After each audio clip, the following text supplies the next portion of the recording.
My son and his wife turned trust into control and treated me as disposable. The morning coffee in my office had the usual bitter taste that I'd learned to appreciate over the 30 years of Chambers Construction's existence. Outside the window, Wheatland was waking up slowly, as befits a small town where everyone knows their neighbor by sight.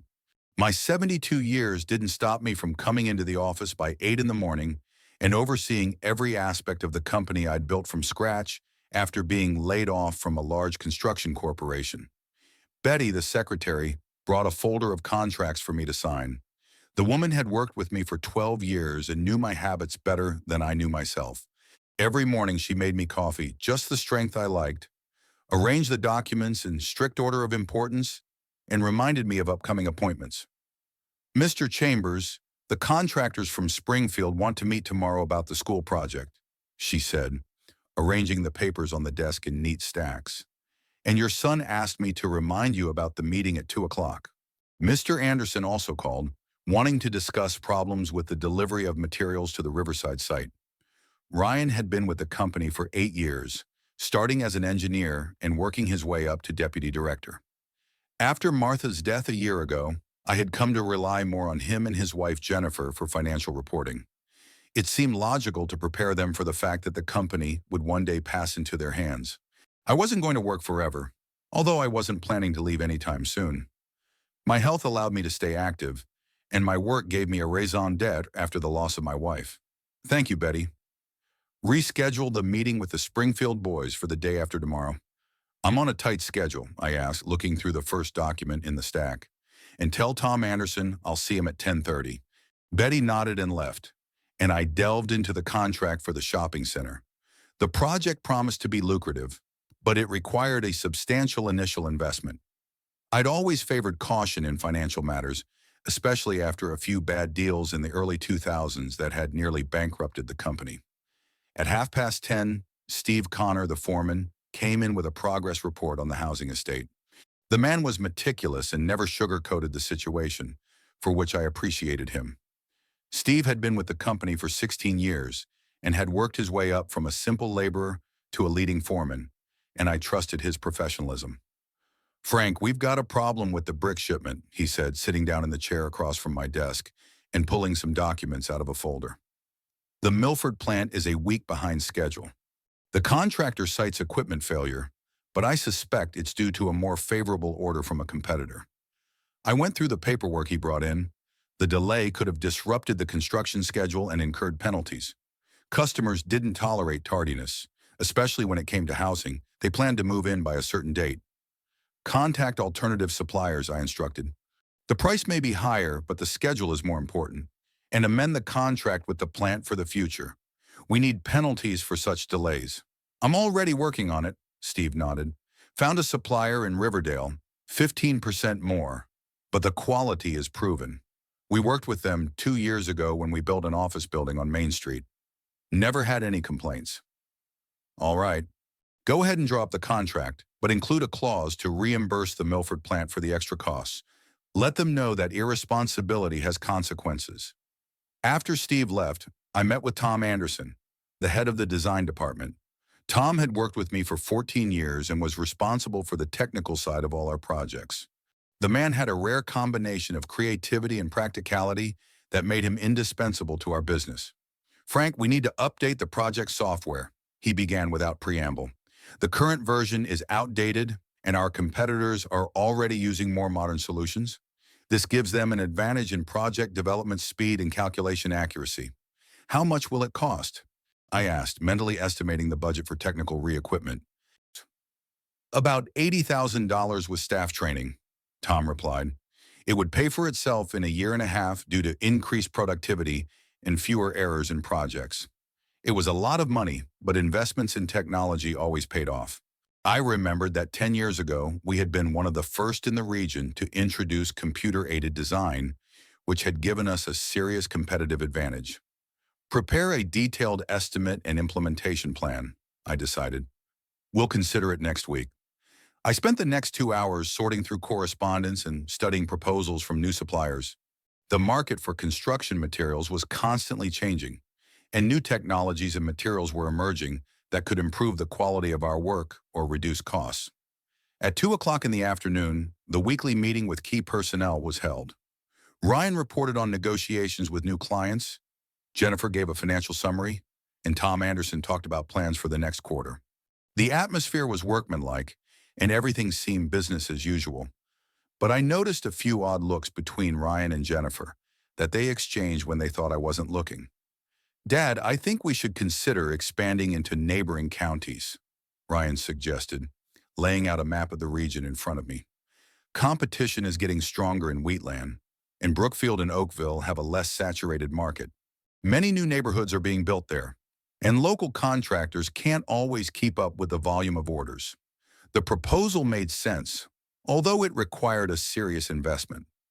Ryan had always been ambitious, sometimes overly so, but in this case his logic was clear. He had clearly done a lot of work studying the markets of neighboring cities. "Prepare a detailed business plan," I said.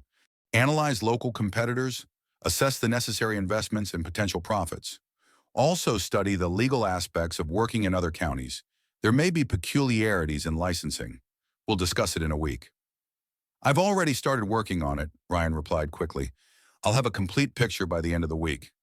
After the meeting, I spent another 2 hours sorting through the current correspondence and approving the estimate for the new project.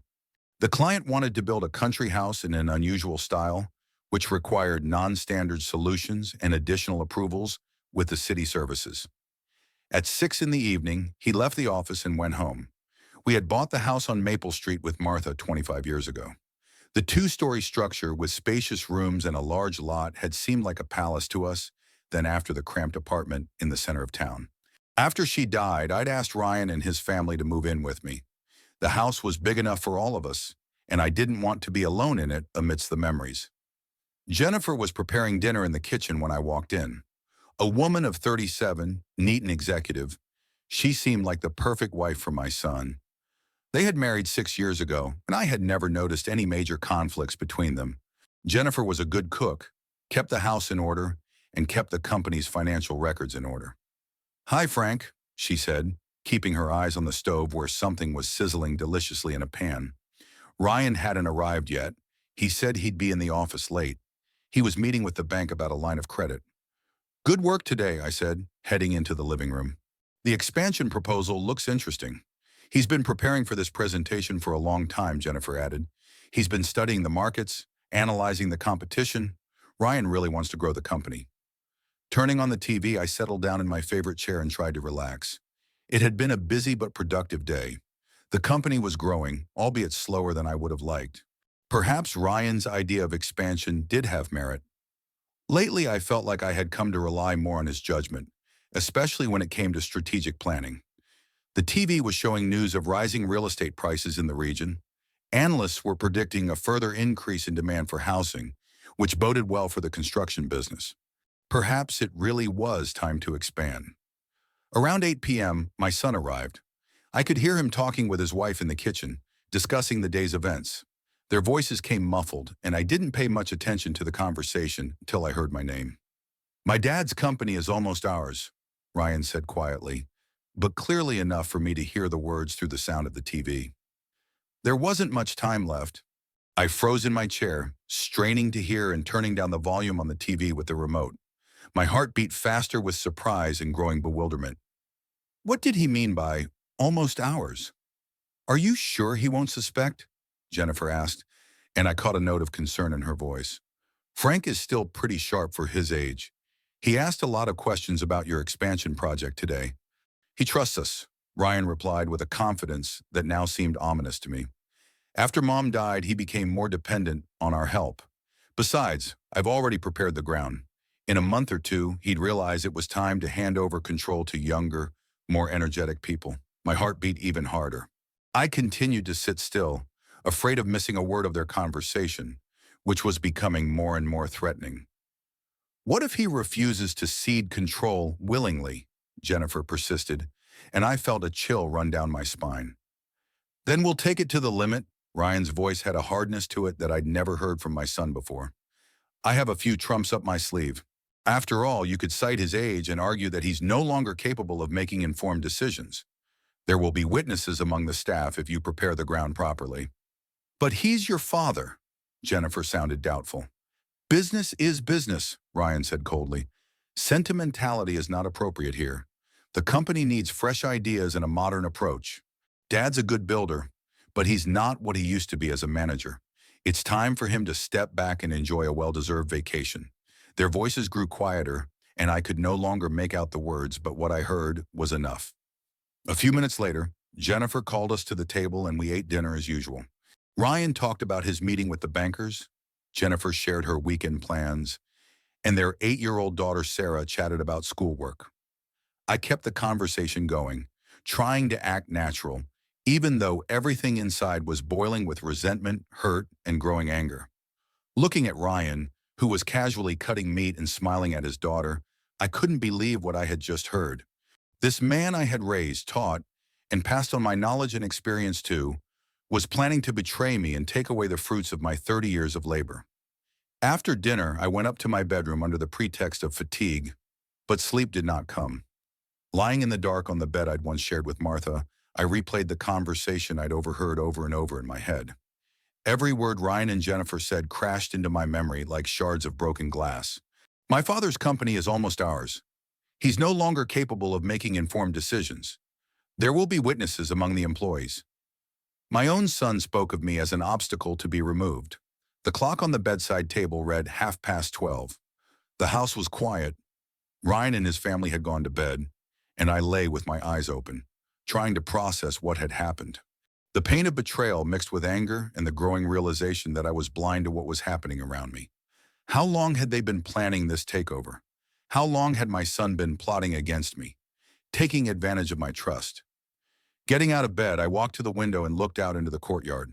A street lamp illuminated the path leading to the garage where our cars were parked. My old Ford, reliable and time-tested, next to Ryan's brand new Honda that he'd bought last year. At that time, I even rejoiced at his success, considering the purchase a well-deserved reward for good work in the company. Now I realized that the money for the car had probably been taken from what he already thought was his own money. Returning to the bed, I tried to remember when I had first noticed the change in my son's behavior. Immediately after Martha's death, he had become especially solicitous, often offering to help with work issues, talking about the need to share the load. It seemed natural to me then that my son wanted to support his father during a difficult time. I was grateful for his participation and gradually began to give him more and more authority. Now I realized that his concern was just a mask to hide a calculated effort to take control of the company. Every offer of help, every initiative to reorganize work processes were steps toward his goal. And I, blinded by grief and trust in my son, did not see the true motives for his behavior. My memory was prompted by episodes of the last few months that had not caught my attention at the time, but now formed a disturbing picture. 3 months ago, Ryan had proposed a change in the system of signing documents, arguing that it was necessary to speed up the document flow. Under the new scheme, he was authorized to sign contracts up to a certain amount without my approval. The amount seemed reasonable, and I didn't object to this streamlining of the process. 2 months ago, he had insisted that all financial reports go to Jennifer for preliminary analysis before they came to me. The explanation was logical. That way, I would get already processed information instead of raw data. It did save time, but at the same time, it deprived me of direct control over the financial flows. A month ago, Ryan suggested holding weekly management meetings without my participation to discuss current operational issues and not to distract me with trivial matters. Key staff members were invited to these meetings: foremen, department heads, and the chief accountant. Ryan would summarize the results of the discussions, and I would approve the decisions. I now realize that these meetings could have served to build loyalty to Ryan among the staff. Another detail came to mind.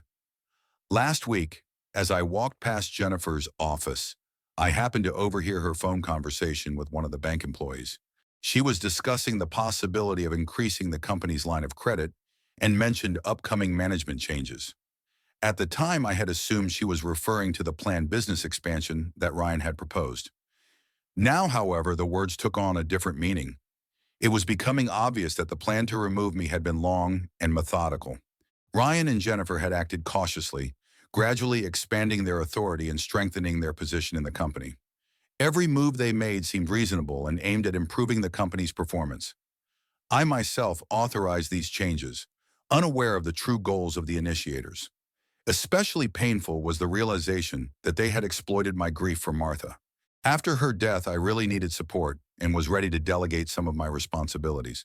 But instead of sincere help, I received calculated manipulation. They played on my feelings, feigning concern for my well-being while they planned to take over my business. The clock struck 1 o'clock in the morning. I got up and paced the bedroom, trying to calm down and get my thoughts in order. The anger swirled inside me, demanding immediate action, but experience told me I needed to be coldly calculating. There was a reason Ryan had talked about witnesses among the staff. Perhaps some of them were already inclined to think that I had failed professionally. I needed to analyze the situation in the company through the eyes of an outsider. What did my management look like in recent months? Had I really made mistakes that could serve as a basis for doubting my competence? Or were they skillfully provoked situations designed to undermine my authority? I thought back to an incident a month ago when I'd made a decision to purchase expensive imported materials for a prestigious project. Ryan objected, insisting on using cheaper domestic counterparts. In the end, the imported materials were indeed substandard, the project was delayed, and the client was unhappy. Ryan didn't say a word of rebuke, but his rightness was obvious to everyone. I now suspected that the problems with the materials might not have been an accident. Another episode occurred 2 weeks ago. I had approved an estimate for the renovation of an old building without noticing a calculation error that threatened to cost us money. Jennifer discovered the inaccuracy in time and tactfully pointed it out. I had thanked her for her attention, but now I wondered, was the mistake really mine, or had the figures in the estimate been deliberately distorted? It became clear that a real war was waged against me, but a special war, hidden, insidious, aimed at undermining my reputation and creating the image of an incompetent manager. Every mistake I made was inflated. Every right decision Ryan or Jennifer made was emphasized. The perception that the younger generation was doing a better job than the old was gradually forming. But the most painful part wasn't the professional betrayal, it was the family betrayal. Ryan was my only son, a man in whom I invested not only knowledge and experience, but also all my fatherly love. I was proud of his successes, delighted in his accomplishments, and dreamed of the day when I could hand over my life's work to him. And all the while he saw me as nothing more than an obstacle to his own ambitions. Jennifer was disappointing too. I took her into the family like a daughter, trusted her with the company's finances, shared my plans and hopes, and she turned out to be a co-conspirator against me. Their actions together were deliberate and purposeful, suggesting long preparation and mutual planning. The clock showed 2 in the morning, and sleep still did not come. I sat down in the armchair by the window and began to think over my options. My first reaction was to immediately confront them, demand an explanation, and kick them out of the house. But such an impulsive step could only worsen the situation. They were obviously preparing for an open confrontation and had a plan of action in case of exposure. The more sensible way seemed to be a thorough preparation of a counterattack. It was necessary to study the real state of affairs in the company, to understand how deeply their influence had penetrated, to find out the position of key employees. Only by having a complete picture, it was possible to plan an effective response. It was also necessary to consult with a lawyer about the legal aspects of the situation. Technically, I was still the sole owner of the company, but Ryan might have documents in his possession that questioned my ability or competence. In today's world, such matters were resolved not only by force, but also through the courts, and I had to be prepared for that. Time was working against me. Every day of delay gave them additional opportunities to strengthen their position and prepare for the final seizure of power. But haste could also be costly. I needed a clear plan of action, thought out to the last detail, and taking into account all possible scenarios of events. By 3 o'clock in the morning, I had finally decided on my priorities. Tomorrow I would start my own investigation, study the paperwork for the last months, analyze the financial flows, and conduct informal conversations with key employees. I needed to understand who remained loyal and who had already defected to Ryan's side. I also needed to get in touch with Jack Stone, my longtime friend and attorney, who had handled the company's legal affairs since its inception. Jack knew the ins and outs of our business and could give a professional assessment of the situation from a legal point of view. Gradually, fatigue began to take its toll, my eyelids grew heavy, and my thoughts began to jumble. But even as I fell asleep, I kept thinking about the details of the upcoming fight. Ryan was dead wrong about me being a weak old man, unable to fight back.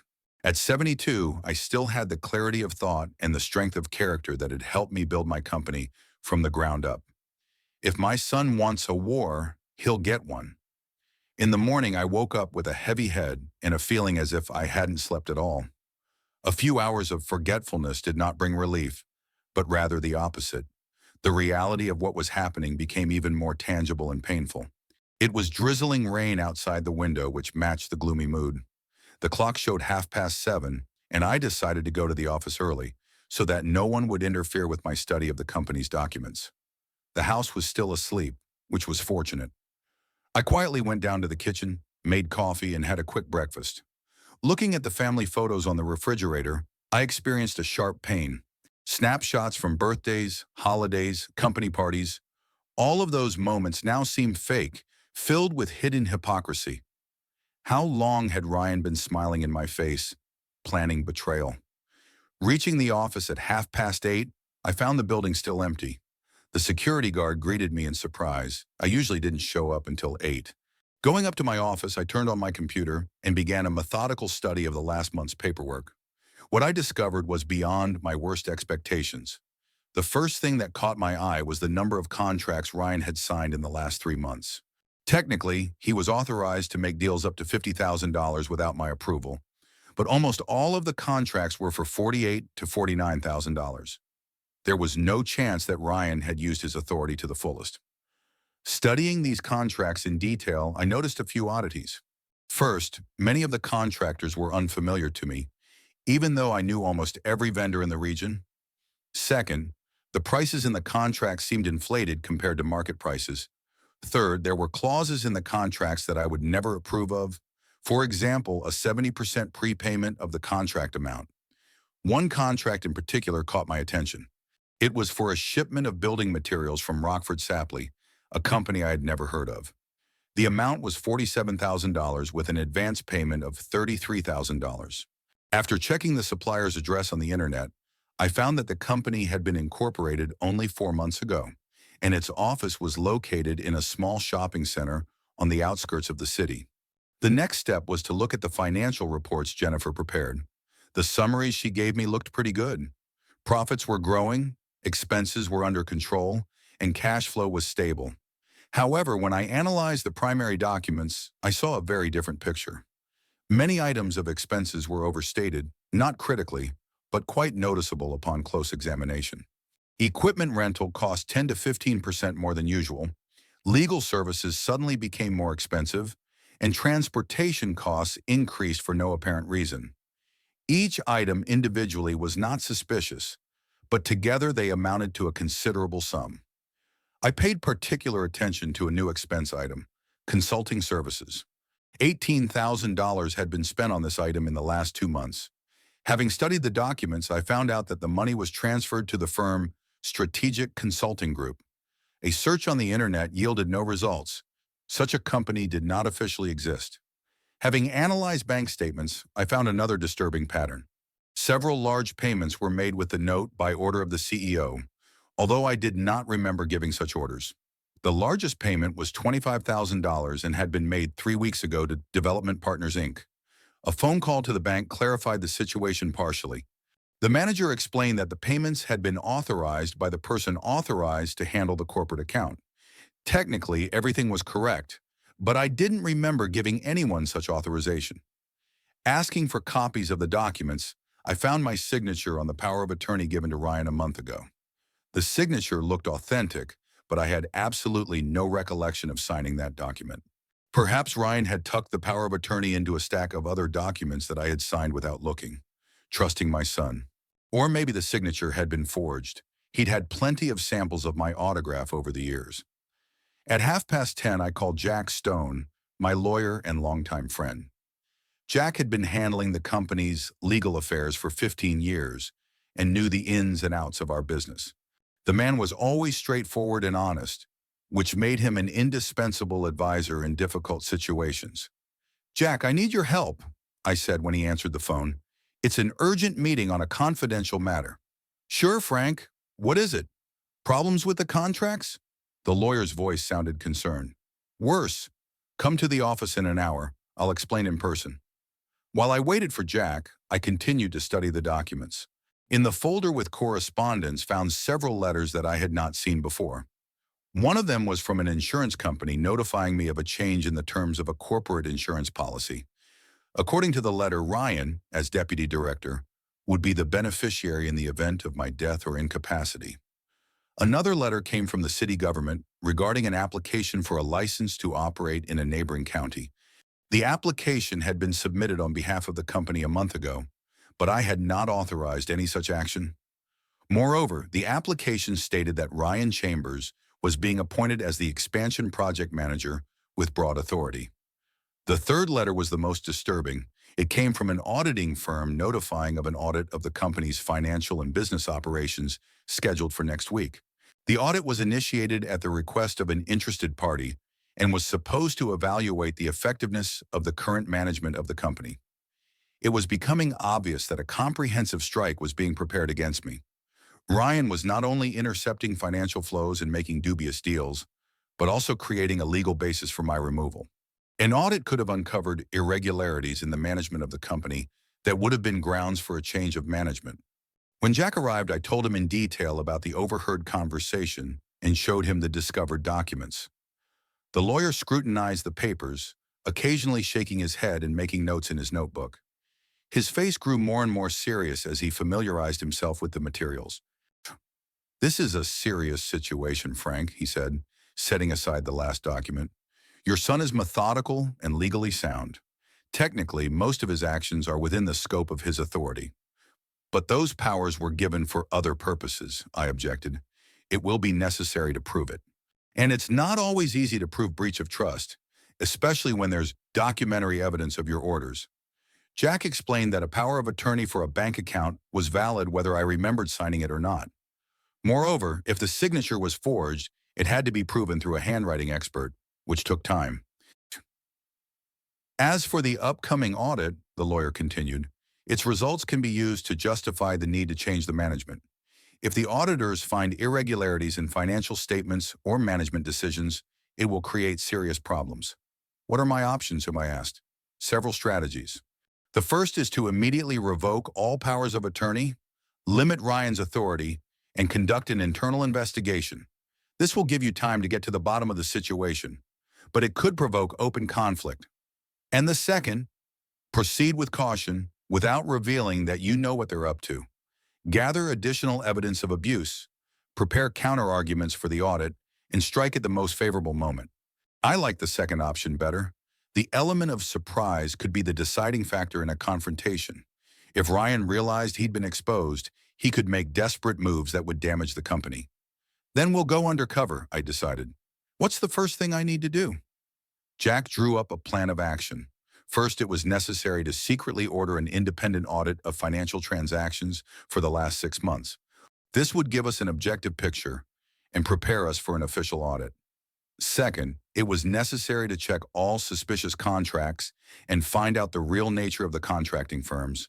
Third, it was necessary to review the credentials of key employees and understand who remain loyal. "And one more important thing," Jack added, "we need to protect ourselves personally. If Ryan is willing to go this far in business matters, he may try to question your ability to act. I suggest you get a medical examination and a certificate of complete mental health." This advice seemed particularly important to me. In today's world, a person's reputation can be ruined by one careless word or a fabricated medical report. If Ryan was planning to declare me incompetent, a certificate from independent doctors would be a powerful argument in my defense. After Jack left, I sat in my office for another hour, thinking about the situation. The plan of action was clear, but its execution required caution and restraint. The most important thing was not to show Ryan and Jennifer that I knew what they were up to. I had to keep playing the role of the trusting father until the decisive blow was ready. At 10 in the morning, employees started arriving at the office. I greeted them as usual, discussing work matters, approving current documents. But now their every word, every glance was analyzed by me from the point of view of loyalty. Who knew about Ryan's plans? Who was conspiring against me? And who was staying on my side? By Friday, I had finalized preparations for the decisive strike. An independent audit ordered through Jack confirmed my suspicions of financial fraud. Rockford Sapley turned out to be a shell company registered to a front man. Strategic Consulting Group existed only on paper, and Development Partners Inc. was owned by a distant relative of Jennifer. In 3 months, over $120,000 had been withdrawn through such schemes. The medical examination showed excellent health for my age. The doctors confirmed my full mental adequacy and ability to make informed decisions. The certificates were properly executed and certified with all necessary stamps. Any attempts to question my capacity would now be shattered by these documents. During the week of observation, I also determined the balance of power among the employees. Foreman Steve Connor, project manager Tom Anderson, and chief mechanical engineer Dave Miller remained loyal to me. They had been with the company from the beginning and remembered how we had built the business together from the ground up. Betty, the secretary, was also on my side, a woman who had always been principled and honest. However, 2 employees were suspicious. Chief accountant Robert Clark obviously knew about the financial fraud, but preferred to keep quiet. The head of the supply department, Mike Bradshaw, actively supported all of Ryan's initiatives and often held private meetings with him. These people were either bought, intimidated, or expected to benefit from a change in leadership. On Thursday evening, I announced an extraordinary general staff meeting for the next day. The occasion was to discuss company strategy and important personnel changes. Ryan and Jennifer didn't show much concern. I guess they thought I would announce additional responsibilities, or even my retirement. Friday was overcast, which matched my mood. I spent a sleepless night rehearsing my upcoming speech and thinking about possible reactions from the audience. I was about to break up a family and undermine the team's perception of Ryan as an up-and-coming leader. The decision was painful, but necessary. By 10 in the morning, all the key people in the company were gathered in the conference room. Ryan sat to my right and Jennifer sat across from me. The rest of us were seated according to our hierarchy. The atmosphere was tense. Everyone sensed that something important was about to happen. Sonani, friends, I began, looking around the audience. Today I have some unpleasant news to report. In the course of an audit of the financial and economic activities of our company's financial and business operations, Ryan tensed slightly but remained calm. Jennifer continued to make notes in her notebook as if it were a routine matter. The rest of the staff looked around in bewilderment. Over the last 3 months, over $120,000 has been illegally withdrawn from the company's circulation. I continued. The money was transferred to fictitious firms for non-existent services and supplies. The scheme was elaborate and was realized step by step. By now, everyone in the room was visibly worried. Steve Connor frowned. Tom Anderson set aside his pen. Betty shook her head indignantly. Robert Clark, the chief accountant, turned pale and lowered his eyes. Dad, what are you talking about? Ryan intervened with feigned surprise. What dummy companies?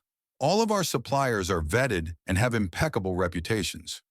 Rockford Sapley, Strategic Consulting Group, Development Partners Inc., I listed.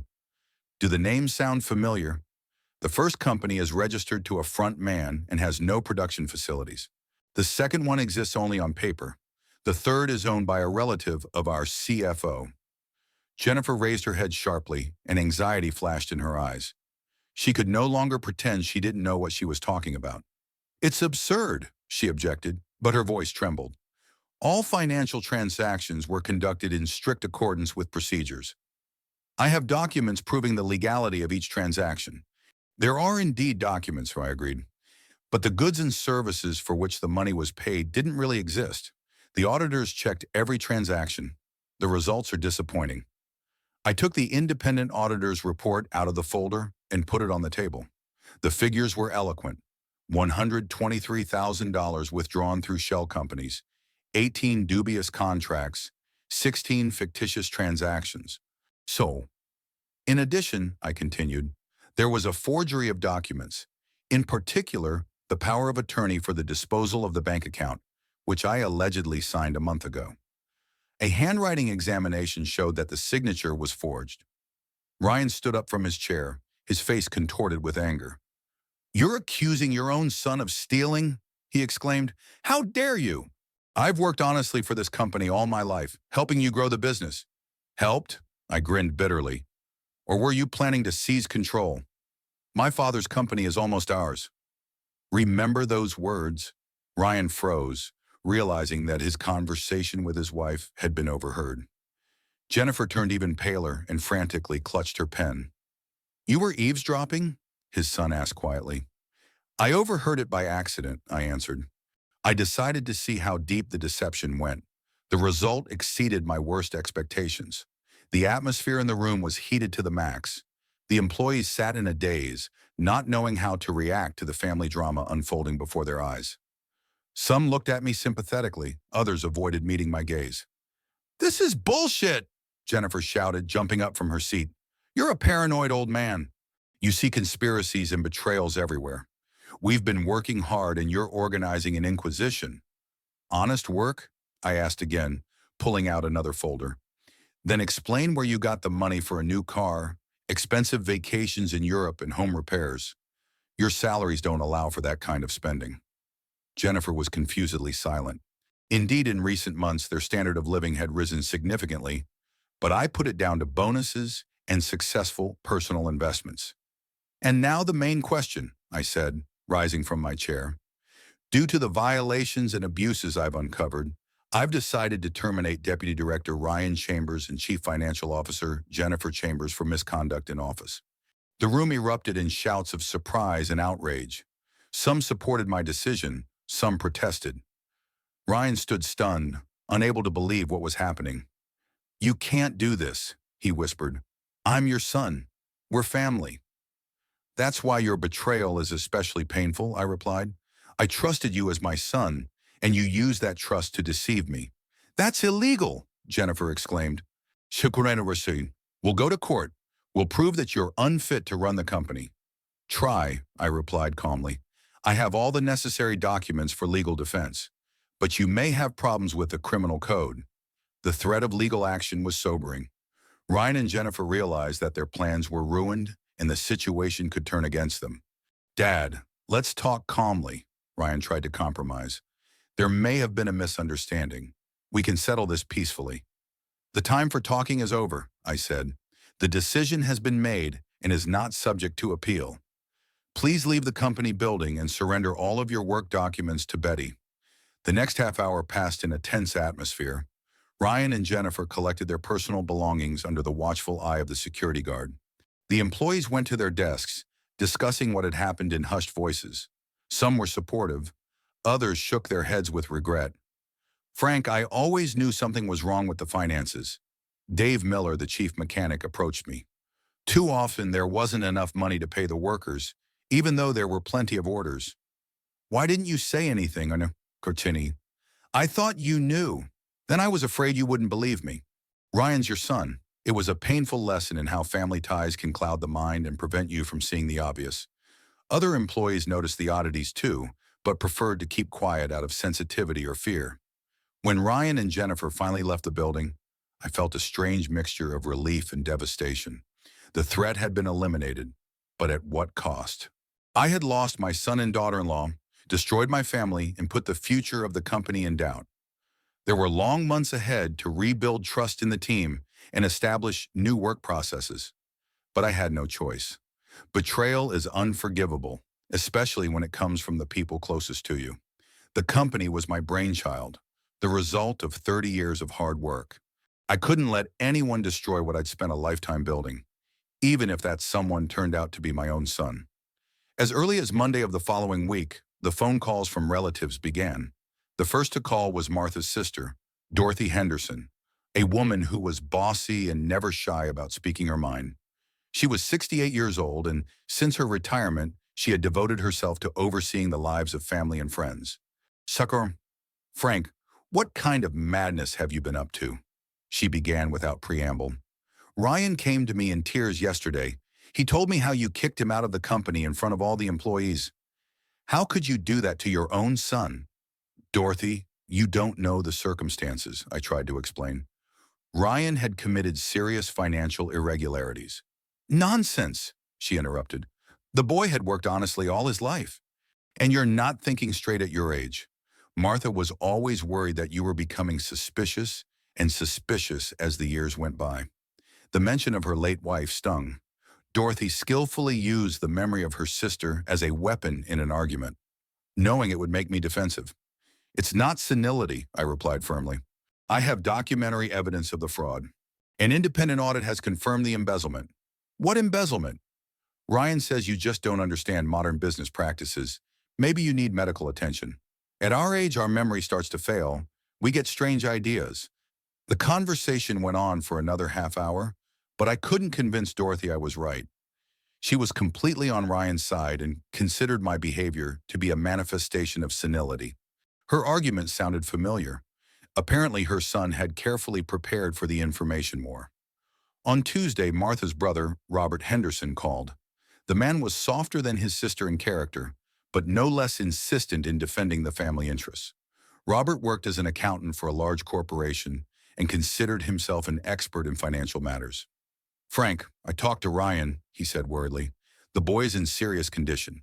I don't know what happened between you two. He's always been a model son and worker. Robert, he stole over $120,000 from the company, I explained. He created fictitious companies and transferred money to them. Look, modern business is full of complex schemes that might seem suspicious to an old-school man. Maybe Ryan was just using new optimization techniques and you misinterpreted them. I have an independent auditor's report. Auditors can be wrong too, but family is sacred. You destroyed your relationship with your only son for money. Martha wouldn't have approved of that. Every conversation with the family followed the same script. First, an expression of sympathy for Ryan, then doubts about my adequacy, finally a plea for reconciliation for the sake of family values.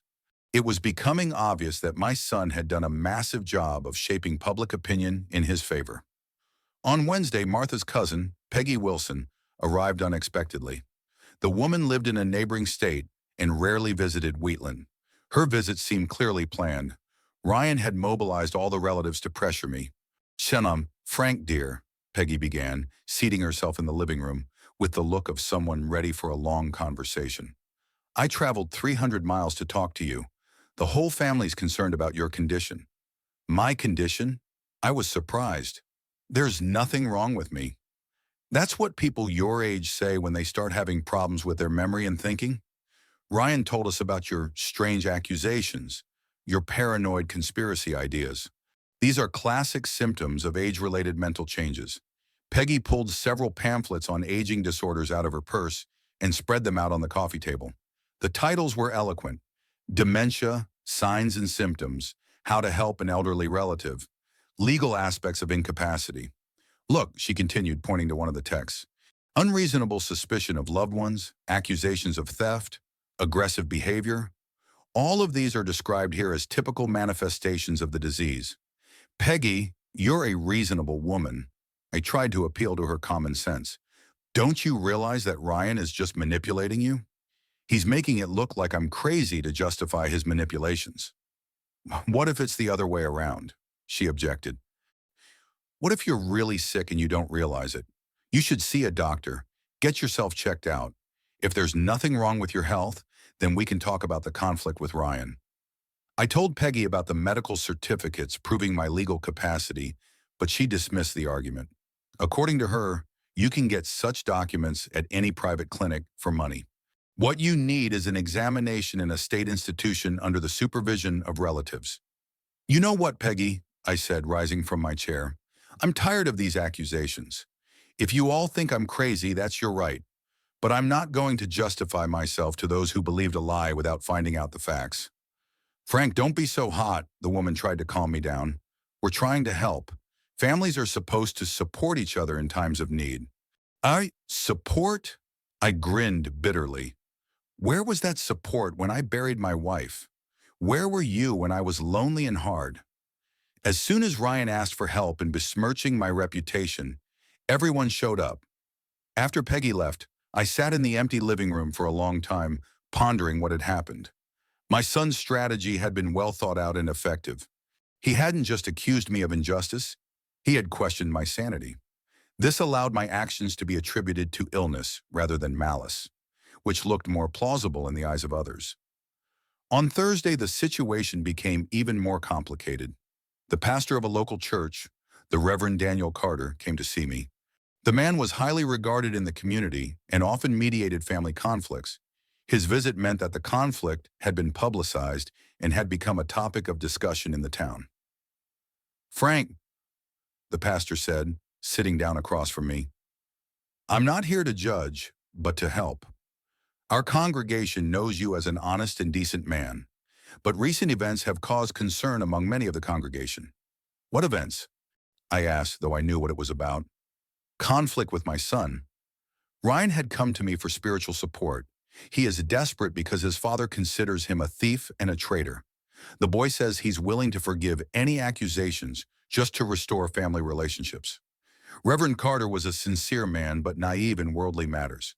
Ryan skillfully played on his religious sensibilities, presenting himself as a suffering son ready for forgiveness and reconciliation." "Daniel," I said cautiously, "what if the charges are true? What if Ryan really did commit embezzlement?" "Even then, Christian charity demands forgiveness, especially when family is involved.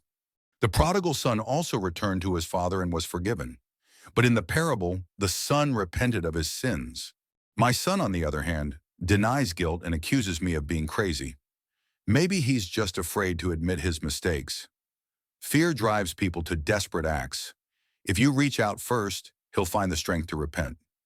The conversation with the pastor lasted over an hour. The man was sincerely trying to find ways to reconcile, not realizing that he was dealing not with an ordinary family conflict, but with an elaborate conspiracy.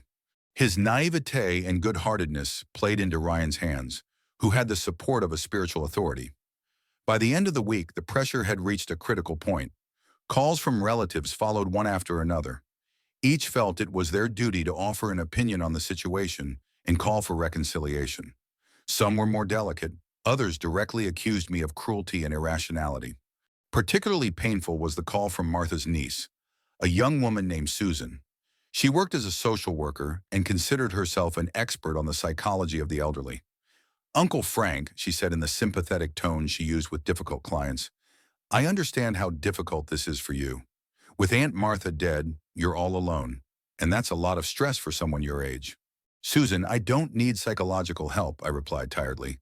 "All people with similar problems say that. It's part of the disease. You don't realize what's going on with your mind. But we, your family, see the changes and want to help." "What kind of changes?" I asked, even though I knew I was going to hear the standard set of accusations. "Suspiciousness, aggressiveness, paranoid conspiracy ideas. Ryan told me you're accusing him of some kind of financial fraud. It's a classic symptom of age-related paranoia." Susan suggested organizing a family council where relatives would discuss my condition and decide how to proceed. She said such cases often require involuntary treatment or guardianship of the patient. "If you do not agree to a voluntary examination," she warned, "the family can go to court. We have evidence of maladaptive behavior and medical reports of the need for intervention." "What medical reports?" I was wary.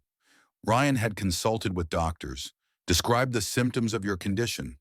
The specialists confirmed the seriousness of the situation and recommended an immediate examination.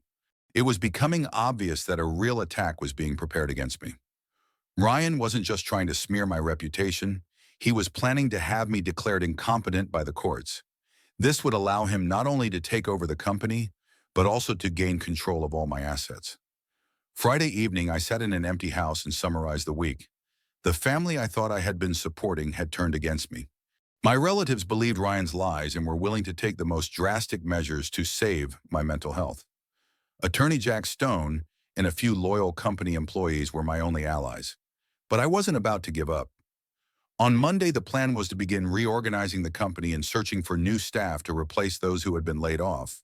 It was going to be a long struggle to restore my reputation and prove my worthiness. However, there was no alternative. Either I would prove my case or lose everything I had spent a lifetime building. Saturday morning, a truck pulled up to the house. Ryan and Jennifer had come to collect their belongings and finally move out. They acted silently and methodically, as if they were doing an unpleasant but necessary job. 8-year-old Sarah ran between rooms, not understanding what was happening, asking why they wouldn't be living with Grandpa anymore. "Grandpa's sick, baby," Jennifer explained to her as she packed the children's toys into boxes. "He needs time to recover. In the meantime, we'll live apart." I watched the scene from my bedroom window, unable to go downstairs and participate in the destruction of the family. Every box taken out, every piece of furniture disappearing from the house was a reminder of the price that had to be paid for the truth. It was especially painful to watch the granddaughter, who could not understand why the adults had suddenly become so sad and angry. By evening, the house was empty. Ryan and his family had rented an apartment downtown, away from me and the memories of their former life. The living room, the children's room, even the kitchen looked different, more spacious but colder and lifeless. The first evening in the empty house was the hardest. The silence pressed on my psyche, forcing me to remember the times when children's laughter was heard here, when television was on, when life was boiling. Now every creak of floorboards seemed deafening, every rustle outside the window, suspicious. I realized that I had grown accustomed to living alone during the year that my relatives had shared my home with me. I didn't feel like cooking dinner. I limited myself to a sandwich and a cup of coffee, sitting at a large dining table that could seat 6 people. The empty chairs reminded me that this was a place where families used to gather, discuss plans, and share the news of the day. Now there was no one to talk to but his own thoughts. Sunday was spent trying to get used to the new reality. I rearranged the furniture in the living room, removed extra chairs from the dining room, and closed off the children's room. The house had to fit the new lifestyle, the life of a single elderly man who was going to have to manage household problems and chores on his own. On Monday morning, I arrived at the office with the firm intention of starting a new chapter in the company's history.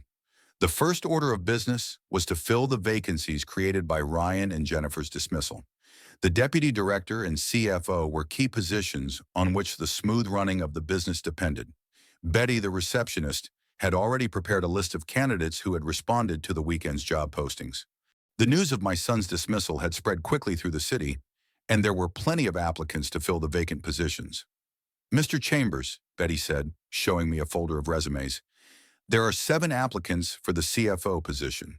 3 of them I'd recommend for interviews. They have good experience and references." Among the candidates was Linda Parker, a 40-year-old woman with 15 years of financial experience.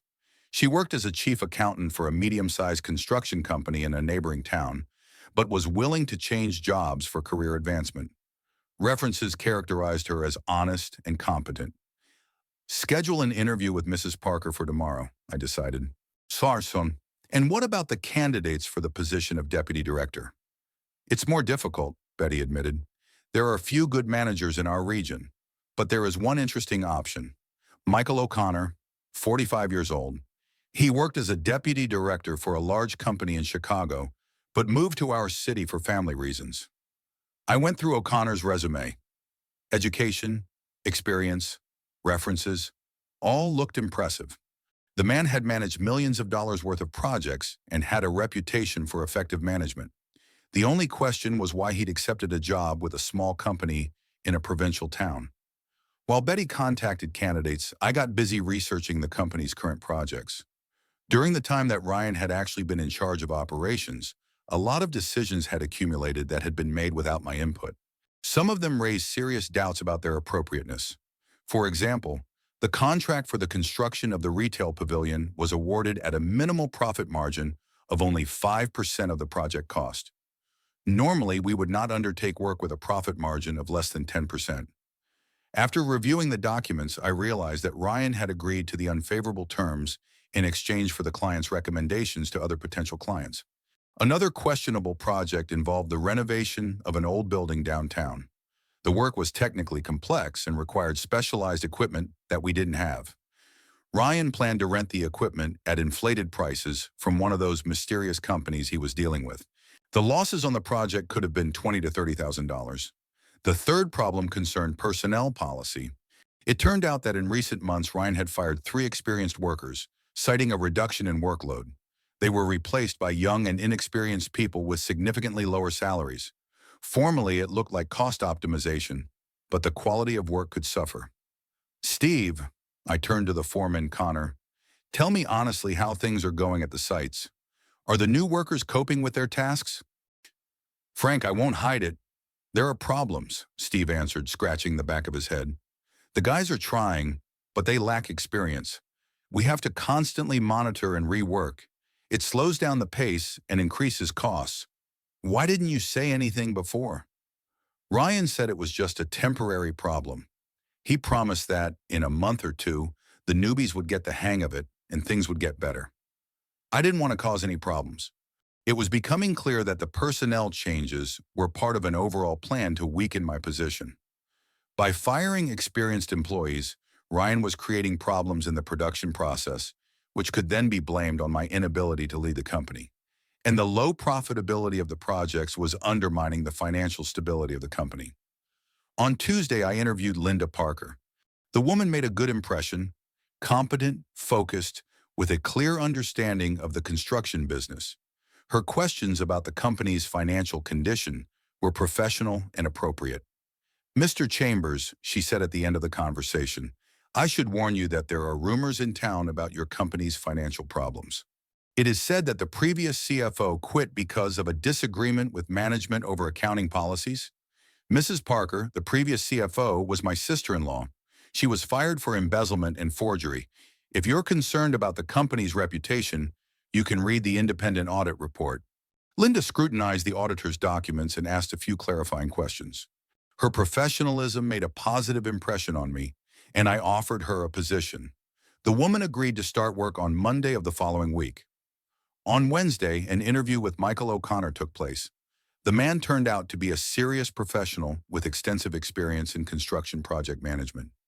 His move to our city was due to the illness of his elderly parents who needed to be cared for.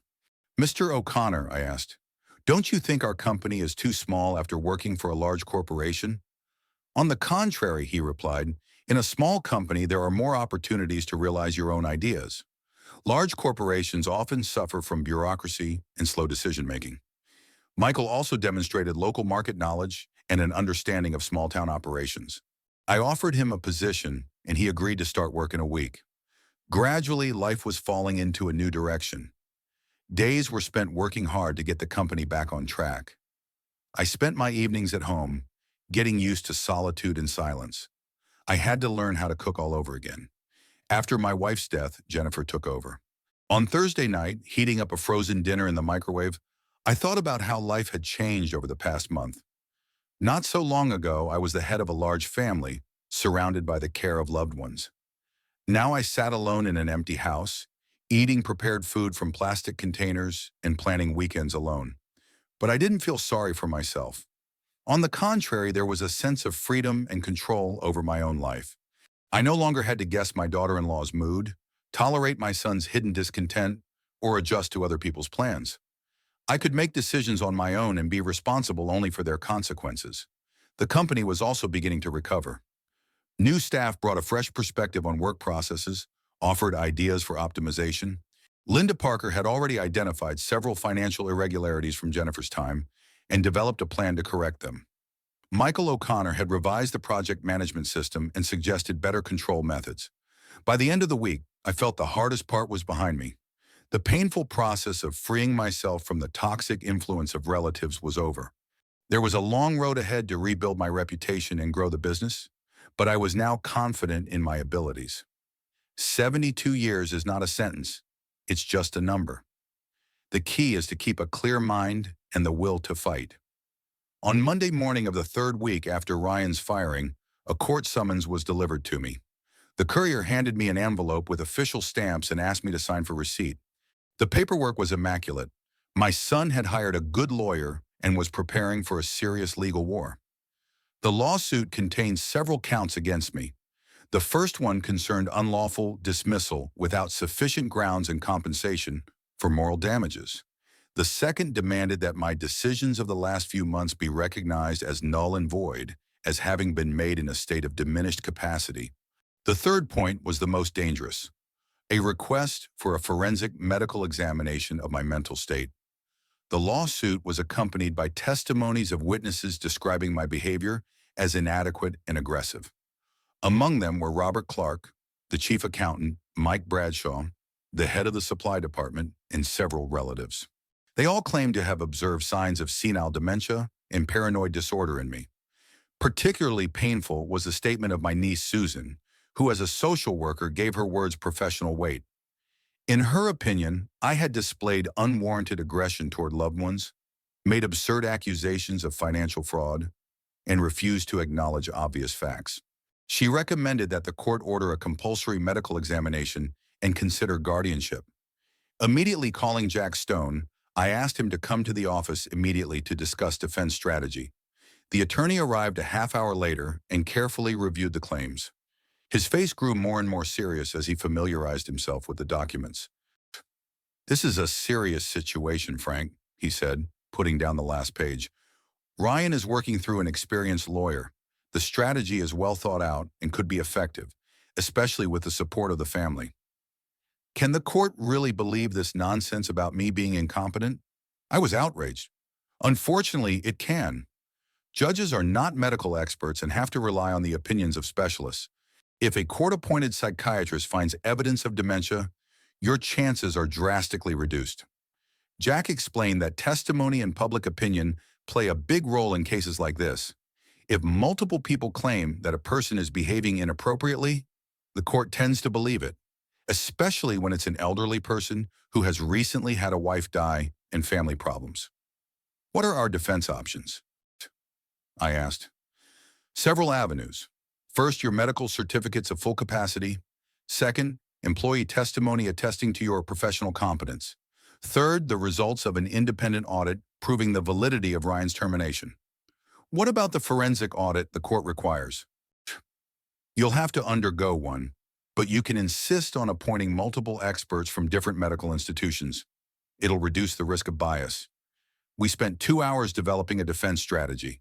Jack was to prepare an opposition to the lawsuit with all the evidence I had.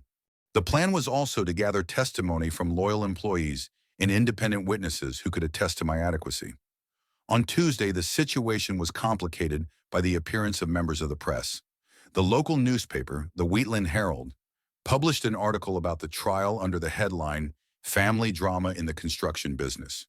The piece was written in a sensationalist tone and portrayed me as an oppressive old man destroying family relationships over money. The journalist Timothy Granger, the author of the article, obviously got his information from Ryan's lawyer. The text quoted excerpts from the lawsuit and witness statements. My arguments about financial irregularities were presented as the paranoid fantasies of an elderly man unable to adapt to modern business practices. "Mr. Chambers," Granger called me Tuesday afternoon, "would you like to comment on the situation? Perhaps present your version of events?" "Young man," I replied, "all the facts are set out in the court documents.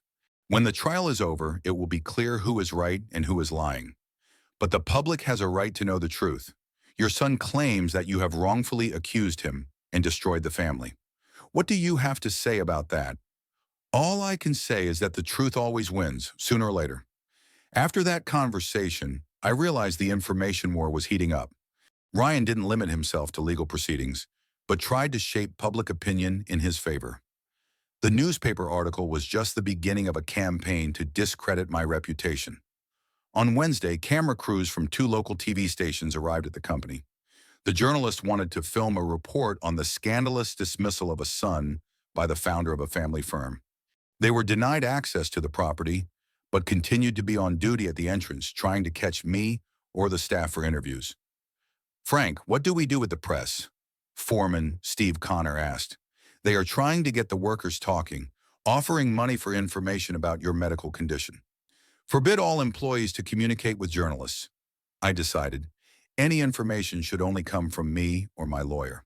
But preventing leaks was difficult. Robert Clark, the fired chief accountant, gave an extensive interview to one of the channels, telling about my strange decisions and inadequate behavior at work. According to him, I often forgot about earlier decisions, confused figures in documents, and blamed employees for mistakes I made myself. Supply chain manager Mike Bradshaw also spoke to the media, corroborating Clark's testimony. He recounted instances in which I allegedly made mutually exclusive decisions in the course of a single day, and then blame my subordinates for not understanding my instructions. Those statements hurt my reputation. People who had previously respected me as a successful entrepreneur began to doubt my adequacy. Customers became more cautious in their relations with the company. Suppliers demanded additional guarantees. Banks revised credit terms. On Thursday, the situation reached a critical point. A commission from the city administration came to the company to check compliance with labor laws. The formal reason was a complaint of dismissed employees about violation of their labor rights. The chairman of the commission, Deputy Mayor William Torres, had a conversation with me in the presence of the secretary and a lawyer of the administration. The questions centered on the circumstances surrounding the termination of Ryan and Jennifer, as well as my plans for the future of the company. Mr. Chambers, Torres said, the administration is concerned about this situation. Your company is a significant employer in the city, and any instability affects the economic environment. Mr. Torres, the instability was caused by financial irregularities, which I addressed in a timely manner. The company is now stable and in compliance. But firing the deputy director and CFO at the same time creates serious risks. Do you have a plan to fill the staff shortage? I talked about hiring new specialists and plans to reorganize the management structure. Torres listened to the explanation, but remained skeptical. His questions were in the nature of a test of my ability to adequately manage the enterprise. You see, Frank, he said at the end of the conversation, if the court finds you incompetent, the city will have to reevaluate its relationship with your company. We can't jeopardize municipal contracts. The threat was unequivocal. The government was preparing to distance itself from me in the event of an unfavorable outcome. It meant the loss of a significant amount of revenue and the possible bankruptcy of the company. On Friday, Jack brought a draft objection to Ryan's lawsuit. The document was professionally drafted and contained all the necessary defenses. Emphasis was placed on evidence of financial misconduct and evidence of my professional competence. Frank, I must warn you, the lawyer said, Ryan has hired a very good lawyer. Mark Davison is known throughout the state as a specialist in incapacity cases. He has a high percentage of winning cases. What does that mean for us? It's going to be a tough fight. Davison knows how to persuade judges and juries. He'll make you look like a victim of your own illness, and Ryan look like a caring son trying to save his father from self-destruction. Jack also announced that a date has been set for a preliminary hearing in 2 weeks.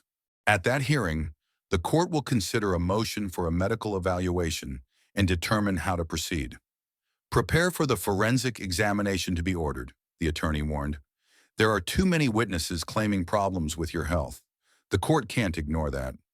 I spent the weekend preparing for the upcoming trials. I studied medical literature on age-related mental changes so I could understand what the experts would be looking for. I rehearsed answers to possible questions, trying to stay calm and demonstrate clarity of thought. Realizing that a long and grueling fight lay ahead, I mobilized all my strength. Ryan had chosen war, and he would have it. But the cost of that war would be high for both sides. The family was ruined forever, reputations damaged, businesses jeopardized. However, there was nowhere to retreat. There was too much at stake to give up under the pressure of lies and manipulation. The trial ended a month and a half later with my complete victory. A medical examination confirmed my competence. An independent audit proved the validity of Ryan and Jennifer's dismissal, and the testimony of loyal employees dispelled the myths about my inadequacy. Moreover, a criminal embezzlement case was filed against my son, causing his attorney, Mark Davison, to withdraw from further representation. Ryan left Wheatland immediately after losing in court. He and his family reportedly moved to another state, where he took a rank-and-file engineering position at a small firm. Jennifer also disappeared from sight, having previously paid the company some of the stolen funds as damages. Their departure was the logical conclusion of the family drama, which lasted almost 6 months. One by one, the relatives who had supported Ryan stopped communicating with me. No one apologized for falsely accusing me of senile marasmus. No one admitted their errors in assessing the situation. Dorothy Henderson, the late Martha's sister, even sent a letter accusing me of destroying the family and depriving her granddaughter of a grandfather. In her opinion, I could forgive my son and preserve the family relationship for Sarah's sake. I read this letter twice and then tore it up and threw it in the trash. Forgiveness implies remorse, and Ryan thought he was right to the end. He didn't steal money, he optimized financial flows. He wasn't planning my ouster, he was looking out for the future of the company. Even after losing the trial, my son continued to live in a world of his own illusions and self-justifications. By early winter, life had finally settled into a new direction. The company was operating steadily under a revitalized management team. Linda Parker proved to be an excellent financial director, honest, competent, and dedicated to the best interests of the business. Michael O'Connor was effectively managing ongoing projects and had already suggested several promising ideas for business development. It was particularly pleasing to see how the atmosphere in the team had changed. The nervousness and reticence that had characterized the period of latent conflict between Ryan and me had disappeared. Employees were once again able to speak their minds openly without fear of being caught between two fires in a family war. Work processes became more transparent and efficient. Foreman Steve Connor once remarked that the company was back to the days when I first started the business, energetic, united, and focused on results. Back then, everyone knew their place and responsibilities, and everyone worked toward a common goal with no backwards thinking or intrigue. "Frank," he said during a regular meeting, "I've been working here for 16 years, and I remember what the company was like in the best of times. Now we're moving in the right direction again." "What do you mean?" I asked, though I guessed what he was thinking. Order, clarity of purpose, honesty in relationships. Something strange had been going on here for the last year or two, as if someone was playing a game and we didn't understand the rules. Those words confirmed my suspicions that Ryan's scheming was visible to careful observers. People sensed the falsity, but chose to remain silent out of politeness or caution. The company's financial performance improved dramatically by the end of the year. Eliminating embezzlement schemes had increased profits by 30%. Revision of personnel policies and the return of experienced workers had improved the quality of work performed. New contracts were awarded on more favorable terms due to the restored goodwill. Banks resumed normal lending after learning of the results of the lawsuit. The city administration also changed its attitude toward the company. William Torres even apologized for his doubts about my competence. The local press stopped being interested in the family conflict and switched to other news. Personal life also got better, albeit in a completely different format. I sold the house on Maple Street in November. Too many painful memories were associated with this place. I bought a small apartment in the city center, near the company office. The new place suited the lifestyle of a single man unencumbered by family obligations.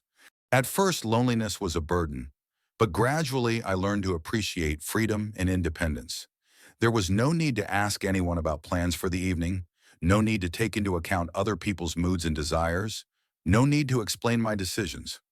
After 35 years of marriage, such autonomy seemed strange, but not unpleasant. I spent my evenings reading, watching documentaries, or working on business plans. Weekends were devoted to small trips around the neighborhood, studying competitors, going to construction exhibitions, meeting potential partners. Work again became not only a source of income, but also the main interest in my life. My attitude towards people also changed. I became more cautious in assessing the motives of others, more attentive to the details of behavior, skeptical of beautiful words about loyalty and love.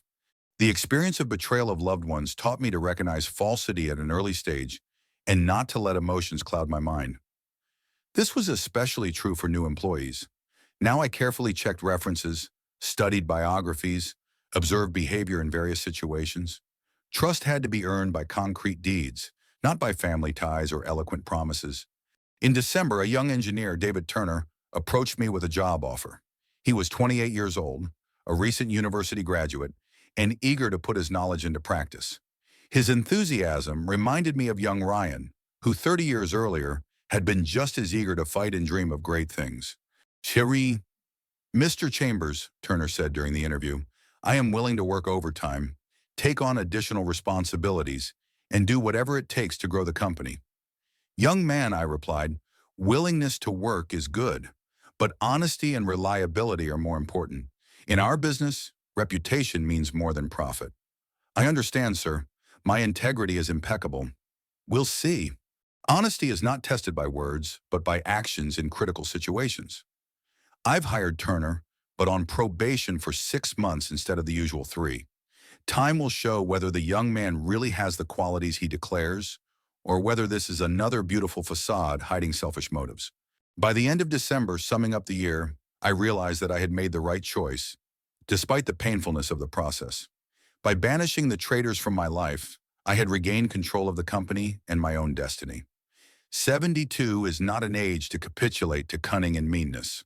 Of course, the price of victory was high. A son lost, a family destroyed, illusions of unconditional love from loved ones lost. But the alternative would have been gradual degradation, turning into a puppet in the hands of those who saw in me only a source of income and an obstacle to enrichment. Sitting in my apartment on New Year's Eve with a glass of wine, I looked at the lights of the city outside my window and thought about the past year. Wheatland lived its measured life, unaware of the family dramas that were playing out in one of its homes. For most of the townspeople, the story of Ryan's firing was a short-lived sensation, quickly forgotten in the flow of other news. But for me, this year was a turning point. I've learned that trust must be metered, love not blind, and forgiveness earned. Blood ties don't guarantee loyalty, and family relationships can be just as treacherous as business relationships. My life was now built on different principles: caution instead of gullibility, realism instead of sentimentality, independence instead of dependence on other people's opinions. It was a lesson that came at a high cost, but proved invaluable to my continued existence. Chambers Construction was entering the new year renewed and cleansed of internal strife. Under my sole leadership, it had every chance to prosper and grow, and I got a second wind to continue the business to which I had devoted my entire conscious life.